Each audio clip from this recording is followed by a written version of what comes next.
ధర్నా చౌక్కి అనుమతి ఇచ్చాం, మీడియాకు స్వేచ్ఛనిచ్చాం, ప్రతిపక్షానికి గౌరవం ఇచ్చాం. మా నిర్ణయాల్లో లోటుపాట్ల సమీక్షకు అవకాశం ఇస్తున్నాం. తప్పులు జరిగితే సరిదిద్దుకోవడానికి సిద్ధంగా ఉన్నాం. మేమే సర్వజ్ఞానులం అన్న భ్రమలు మాకు లేవు. అందరి సలహాలను సూచనలను స్వీకరించి చర్చించి ముందుకు వెళుతున్నాం. ప్రజలకు స్వేచ్ఛ, సామాజిక న్యాయం, సమాన అవకాశాలు ఇవ్వాలన్నది మా ప్రభుత్వం యొక్క ప్రాధాన్యత. జూన్ 2, 2014 నాడు తెలంగాణ భౌగోళిక ఆకాంక్ష నెరవేరింది. అంతటితో మనం లక్ష్యం చేరినట్టు కాదు. ఉద్యమ లక్ష్యాలు, అమరుల ఆశయాలు సాధించిన నాడే తెలంగాణ సాధనకు సార్థకత వస్తుంది. దశాబ్ద కాలం అన్నది ఒక మైలురాయి. ప్రజల ఆశలు, ఆశయాలు నెరవేర్చడంలో మనం ఎక్కడ ఉన్నామన్నది సమీక్షించుకోవాల్సిన సందర్భం ఈ దశాబ్ది ఉత్సవం. నేను రాజకీయ విమర్శల జోలికి పోను, కానీ చరిత్రను సమీక్షించుకున్నప్పుడే భవిష్యత్తుకు పునాదులు వేసుకోగలం. తప్పొప్పులను గుర్తించి దిద్దుబాటు చేసుకోవడం విఘ్నుల యొక్క లక్షణం. 10 ఏళ్ల పాలన తెలంగాణ 100 ఏళ్ల విధ్వంసానికి గురి అయింది. భౌతిక విధ్వంసమే మాత్రమే కాదు, తెలంగాణ మూల స్వభావమైన స్వేచ్ఛపై దాడి జరిగింది. సామాజిక న్యాయం మేడి పండు చందంగా మారింది. ప్రజలందరికీ చెందాల్సిన రాష్ట్ర సంపద గుప్పెడు మంది చేతుల్లోకి చేరింది. తెలంగాణ సంస్కృతి, సాంప్రదాయాలు విధ్వంసానికి గురయ్యాయి. ఆర్థిక విధ్వంసం సంగతి చెప్పనక్కరలేదు. ఇదంతా గతం. ప్రజలే, ప్రజల కోసం, ప్రజల చేత ఎన్నుకోబడిన ప్రభుత్వం ఇప్పుడు తెలంగాణలో ఉంది. ప్రజాప్రభుత్వంలో జరుపుకుంటున్న మొదటి ఆవిర్భావ దినోత్సవం ఇది. అందుకే ఈ ఆవిర్భావ దినోత్సవానికి చరిత్రలో ప్రత్యేక స్థానం ఎప్పటికీ ఉంటుంది. మిత్రులారా, తెలంగాణ ప్రదాత, మనకు మాతృ సమానురాలైన శ్రీమతి సోనియా గాంధీ గారిని ఈ పండుగకు ప్రత్యేకంగా మా మంత్రివర్గం 4 కోట్ల ప్రజల తరఫున ఆహ్వానించాం. ఏ హోదాలో సోనియా గాంధీని ఆహ్వానించారని అడుగుతున్నారు. నేను చెప్పదలుచుకున్న, బిడ్డ ఇంట్లో శుభకార్యానికి తల్లికి హోదా కావాలా? తల్లిని ఆహ్వానించడానికి బిడ్డకు ఒకరి పర్మిషన్ అవసరమా? ఏ హోదా ఉందని, ఏ పదవిలో ఉన్నారని మహాత్మా గాంధీని మన జాతిపితగా గుర్తించుకున్నాం. తెలంగాణ చరిత్ర ఉన్నంత వరకు శ్రీమతి సోనియా గాంధీని ఈ సమాజం తల్లిగా గుర్తించి గౌరవిస్తుంది. ఈ గడ్డతో ఆ తల్లి బంధం రాజకీయాల బంధము కాదు. ఆ తల్లి బంధం పేగు బంధం ఈ తెలంగాణతో. ఈ దశాబ్ది ఉత్సవాల శుభ సందర్భంలో అమరుల ఆశయాలు, ప్రజలు కళలు నెరవేర్చే దిశగా ప్రజాప్రభుత్వం కొన్ని కీలక నిర్ణయాలు తీసుకుంది. అందులో ప్రధానంగా సాంస్కృతిక పునరుజ్జీవనం, ఆర్థిక పునరుజ్జీవనం. ఈ రెండు ఇప్పుడు తెలంగాణ భవిష్యత్తు నిర్మాణానికి కీలక అంశాలు. ఈ దిశగా మన ప్రభుత్వం అడుగులు వేస్తుంది. మిత్రులారా, ఏ జాతికైనా తన సంస్కృతే తన అస్తిత్వం. ఆ సంస్కృతిని కాపాడటం ప్రభుత్వాల బాధ్యత. బోనం నుండి బతుకమ్మ వరకు, సాయుధ పోరాటం నుండి స్వరాష్ట్ర ఉద్యమం వరకు మన సంస్కృతి, మన చరిత్ర గొప్పవి. సమ్మక్క సారలమ్మ నుండి జోగులాంబ వరకు, భద్రాద్రి రాముడు నుంచి కొమరం భీముడి వరకు అమరుల త్యాగాలు, హక్కుల ఉద్యమాల వంటి వాటితో తెలంగాణ గొప్ప చారిత్రక వారసత్వాన్ని కలిగి ఉంది. ఈ సంస్కృతిని, చరిత్రకు పునరుజ్జీవనం జరగాలి. తెలంగాణ వచ్చి 10 ఏళ్ళైనా ఇప్పటికి మన రాష్ట్ర గీతము లేదు. ఉద్యమ కాలంలో ఉవ్వెత్తున స్ఫూర్తిని రగల్చిన జయ జయ హే తెలంగాణ జననీ జయ కేతనం గేయమే మన రాష్ట్ర అధికార గీతం కావాలని ఆనాడు ఆశించాం. సహజ కవి అందశ్రీ రచించిన ఈ గేయం మన రాష్ట్ర గేయంగా ఉంటుందని విశ్వసించాం.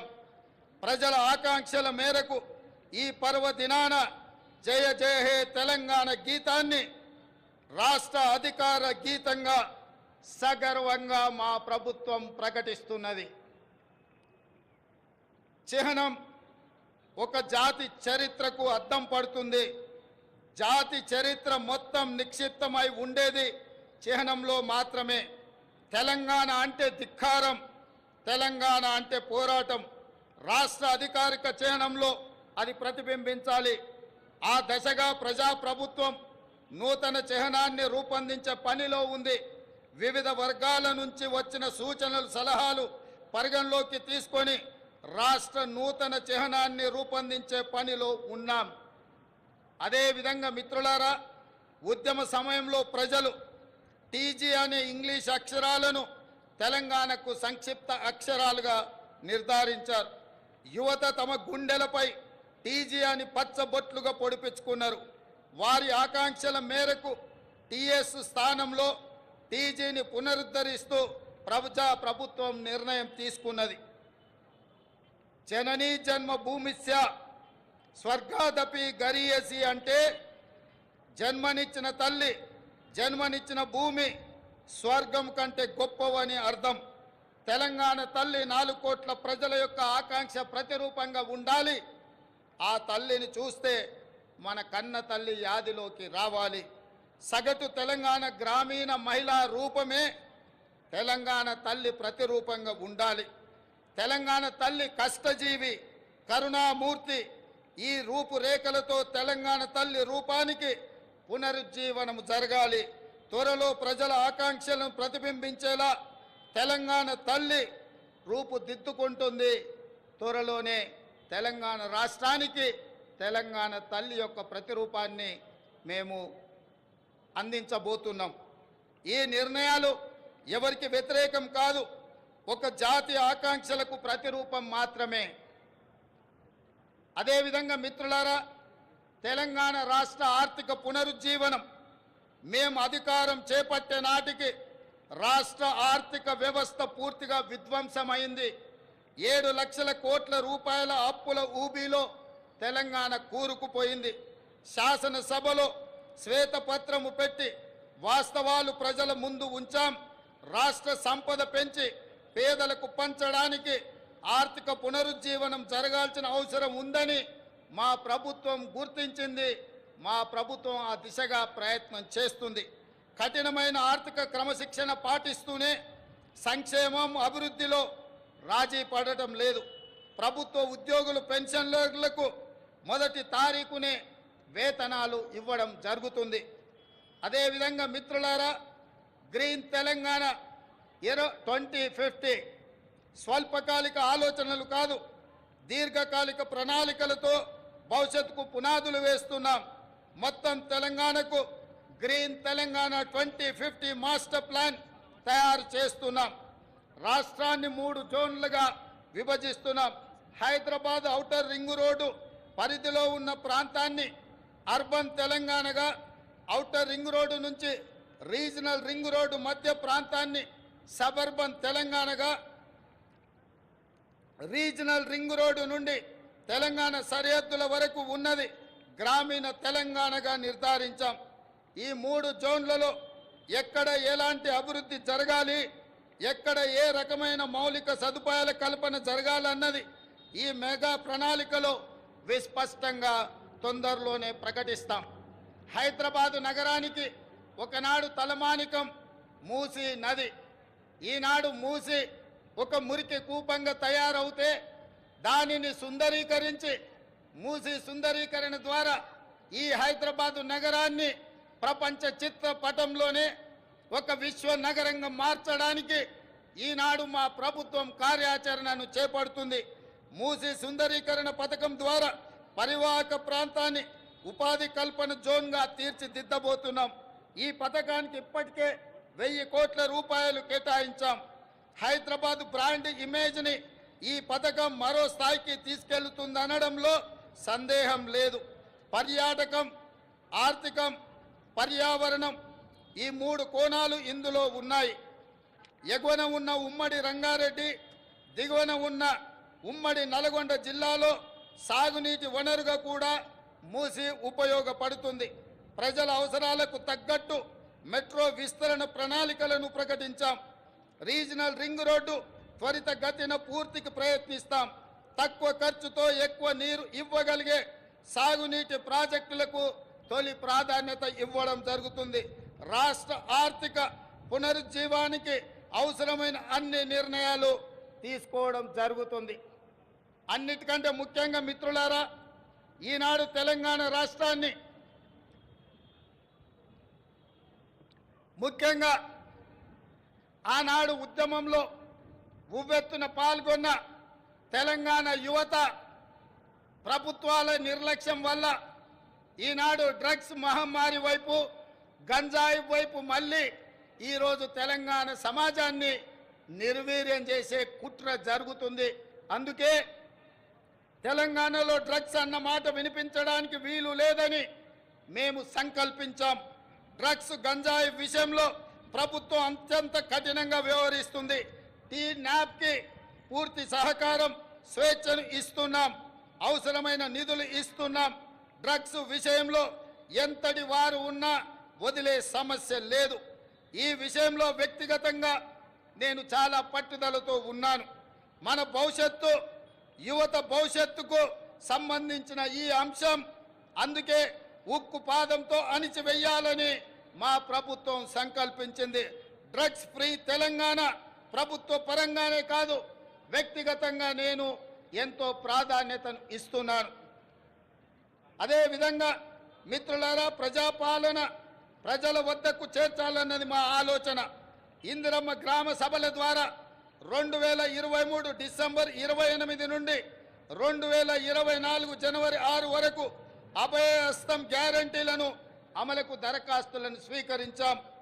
మహాలక్ష్మి, ఇందిరమ్మ ఇండ్లు, గృహజ్యోతి, చేయుత, రైతు భరోసా పథకాల కోసం 1,28,00,000 మంది దరఖాస్తులు పెట్టుకోవడం జరిగింది. ఇందులో డూప్లికేట్ దరఖాస్తులు మినహాయించగా 1,09,000 దరఖాస్తులు మిగిలాయి. ఈ దరఖాస్తులను కంప్యూటరీకరించి ఈ సమస్యలన్నిటిని కూడా పరిష్కరించి తెలంగాణ రాష్ట్రంలో పేద ప్రజలందరికీ సంక్షేమ పథకాలను అందుబాటులోకి తీసుకురావాలని నా మంత్రివర్గం ఉక్కు సంకల్పంతో ఈరోజు పనిచేస్తుంది.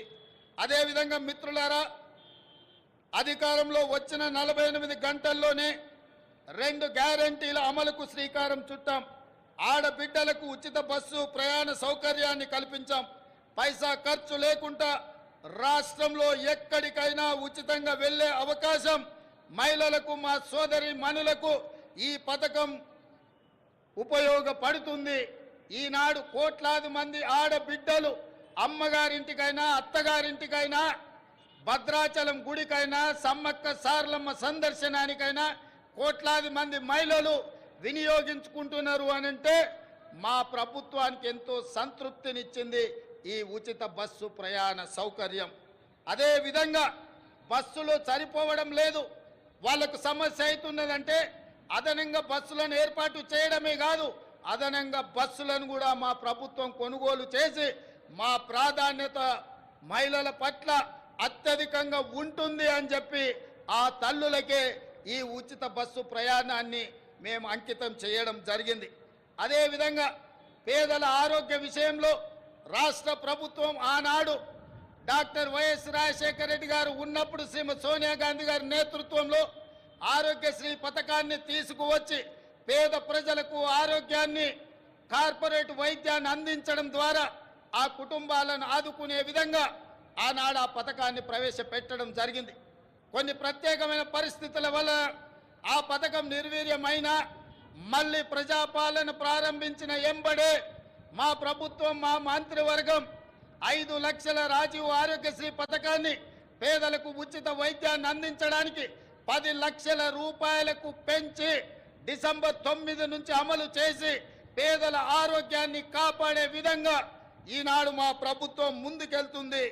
అందుకే ఈరోజు పేదల యొక్క ఆరోగ్యం మా ప్రభుత్వం యొక్క బాధ్యత అని చెప్పి సగర్వంగా నేను తెలియజేస్తున్నాను.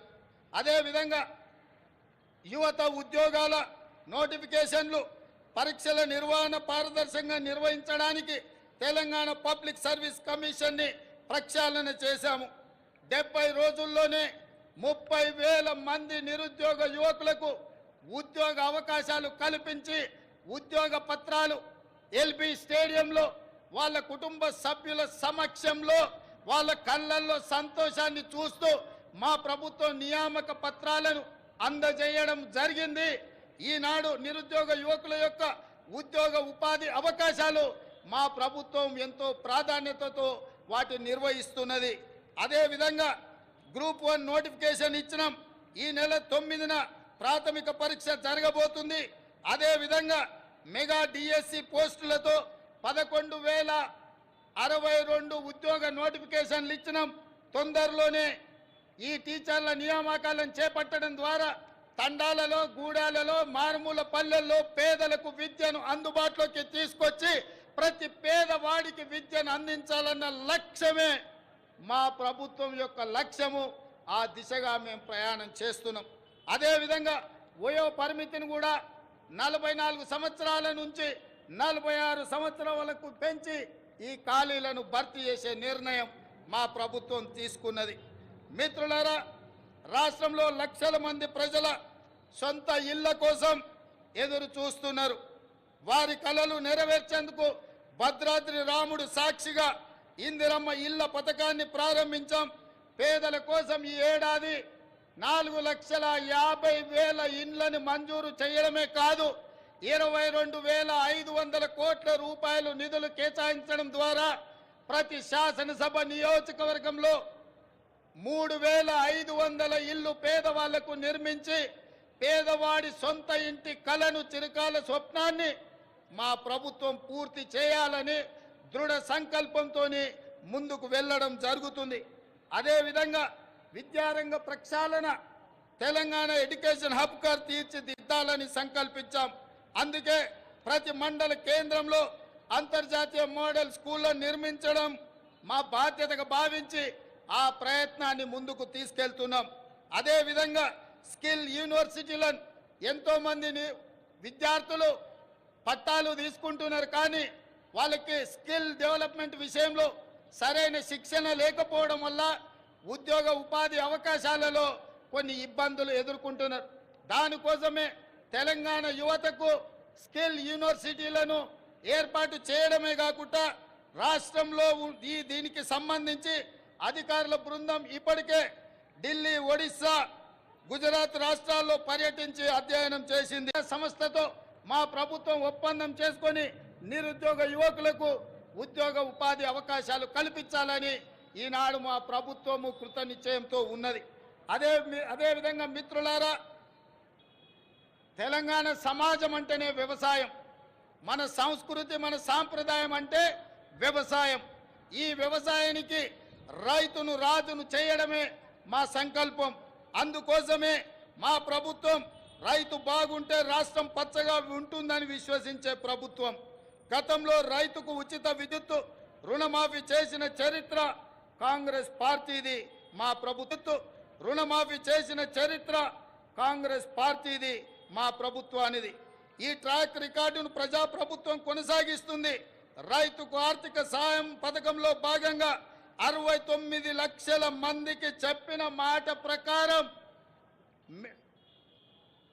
7,500 కోట్ల రూపాయలు వారి ఖాతాలో జమ చేసి అదేవిధంగా ఇటీవల కాలంలో అకాల వర్షాలతో పంట నష్టం జరిగితే ప్రతి ఎకరాకు 10,000 రూపాయల నష్ట పరిహారం ఇవ్వడం జరిగింది. ధాన్య సేకరణ విషయంలో కూడా ఈరోజు 7,245 ధాన్య సేకరణ కేంద్రాలను ఏర్పాటు చేసి తండాలలో, గూడాలలో, మారుమూల పల్లెల్లో రైతులు పండించిన పంటను అక్కడే ధాన్య సేకరణ కేంద్రాలను ఏర్పాటు చేసి ఆ ధాన్యాన్ని సేకరించి తుట్టి, తాలు, తరుగు పేరు మీద తుట్టి తీయకుండా ప్రభుత్వం కఠినమైన చర్యలు తీసుకుంది. అకాల వర్షాలతో తడిసిన ధాన్యాన్ని కూడా కనీస మద్దతు ధర ఇచ్చి కొనుగోలు చేసి రైతులను ఆదుకొని రైతులను కాపాడాలని, రైతులని రాజులుగా చెయ్యాలని మా ప్రభుత్వం దృఢ సంకల్పంతో పనిచేస్తుంది. ఇదే కాదు, ధరణి విషయంలో కూడా చాలా సమస్యలు లక్షలాది సమస్యలు మా దృష్టికి వచ్చినాయి. వాటిని పరిష్కరించడానికి ధరణి విషయంలో కూడా ఒక కమిటీని ఏర్పాటు చేసి ప్రతి సమస్యను పరిష్కరించి ధరణిలో జరిగిన లోపాలను సరిదిద్ది ప్రతి రైతుకు ప్రతి వాడికి మేలు జరిగే విధంగా ధరణి ప్రక్షాళన కార్యక్రమాన్ని మా ప్రభుత్వం తీసుకొని ముందుకు వెళ్తుంది. అదేవిధంగా మిత్రులారా, రాష్ట్రంలో విద్యుత్ సరఫరా నిరంతరాయంగా 24 గంటలు అందిస్తున్నామని చెప్పడానికి నేను గర్వపడుతున్నాను. రాష్ట్ర చరిత్రలో ఎన్నడూ లేని విధంగా ఈ ఏడాది మార్చి 6న అత్యధికంగా 298 మిలియన్ యూనిట్ల విద్యుత్ సరఫరా చేసి రాష్ట్రం ఏర్పడిన తర్వాత అత్యధికంగా రికార్డును సృష్టించాం. నిరంతరాయంగా విద్యుత్తుని సరఫరా చేశాం. పేదల గృహాలకు, వ్యవసాయానికే కాదు భూమి లేని నిరుపేదలకు ప్రతి ఇంటిలో వెలుగులు చూడాలని, వాళ్ళ కళ్ళల్లో ఆనందం ఉండాలని ప్రతి పేదవాడికి 200 యూనిట్లు ఉచిత విద్యుత్తును అందించి పేదవాళ్ళకు అండగా నిలబడి ఈరోజు మా ప్రభుత్వం ముందుకు సాగుతున్నది. అదేవిధంగా మిత్రులారా, పెట్టుబడుల విషయం, రాష్ట్రంలో పెట్టుబడులు తీసుకొచ్చి తద్వారా ఉద్యోగ ఉపాధి అవకాశాలు కల్పించి రాష్ట్ర ఆదాయాన్ని పెంచి పేదలకు పంచాలన్న లక్ష్యంతో దావూస్ పర్యటన మా మంత్రి సహచరులతో పర్యటన చేయడం జరిగింది. ఈ పర్యటనలో 40,000 కోట్ల రూపాయలకు సంబంధించిన పెట్టుబడుల ఒప్పందాలు రాష్ట్ర ప్రభుత్వం చేసుకున్నది. ఇది పెట్టుబడుల ఆకర్షణలో ఒక గొప్ప రికార్డు. ఈ ఒప్పందం కార్యరూపం దాల్చే కార్యాచరణ మొదలు పెట్టాం. తద్వారా మన యువత ఉపాధి ఉద్యోగ కల్పనలు ఈ ప్రభుత్వం కంకణబద్ధమై ఉంది. అదేవిధంగా మిత్రులారా, మహాలక్ష్మి పథకం, మహాలక్ష్మి ఈరోజు నాకు చాలా ఆనందంగా ఉంది. ఈ రాష్ట్ర అవతరణ ఉత్సవాలలో ఈనాడు పర్యటన చేస్తున్నప్పుడు ఇటువైపున అటువైపున వేలాది మంది మా తెలంగాణ ఆడబిడ్డలు ఇక్కడికి వచ్చి మా లక్ష్ములందరూ మా ప్రభుత్వాన్ని ఆశీర్వదించడానికి వాళ్ళందరూ ఇక్కడికి రావడం జరిగింది. మనస్ఫూర్తిగా వారికి ధన్యవాదాలు తెలియజేస్తూ మహాలక్ష్మి పథకం ద్వారా 1 కోటి మంది ఆడబిడ్డలను కోటీశ్వరులను చేయాలన్నది మా ప్రభుత్వ సంకల్పం. మహిళలు తయారు చేసే ఉత్పత్తులకు సరైన మార్కెటింగ్ సదుపాయం కల్పిస్తాం. వాళ్ళ ఉత్పత్తులను మార్కెటింగ్ చేసుకోవడానికి హైటెక్ సిటీ పక్కన శిల్పారామం దగ్గర 3 ఎకరాల స్థలాన్ని, వందలాది స్టాళ్లను పెట్టుకోవడానికి వాళ్ళకి స్థలాన్ని కేటాయించడం జరిగింది. ఏ ప్రాంతంలో అయితే విప్రో, ఇన్ఫోసిస్, ఐటీ కంపెనీలు ఉన్నాయో ఆ పక్కనే మా ఆడబిడ్డలకు గ్రామీణ ప్రాంతాలలో వారు చేసిన ఉత్పత్తులను అమ్ముకోవడానికి శిల్పారామం పక్కన 3 ఎకరాల స్థలాన్ని కేటాయించాం. అందులో వాళ్ళ ఉత్పత్తులను సగర్వంగా ఈ ప్రపంచానికి పరిచయం చేసే అవకాశం ఉంది. ఆ విధంగా మా ఆడబిడ్డలను పారిశ్రామికవేత్తలను చేసి కోటీశ్వరులకు ఎప్పుడు ఉండాలని నేను వారికి విజ్ఞప్తి చేస్తున్నా.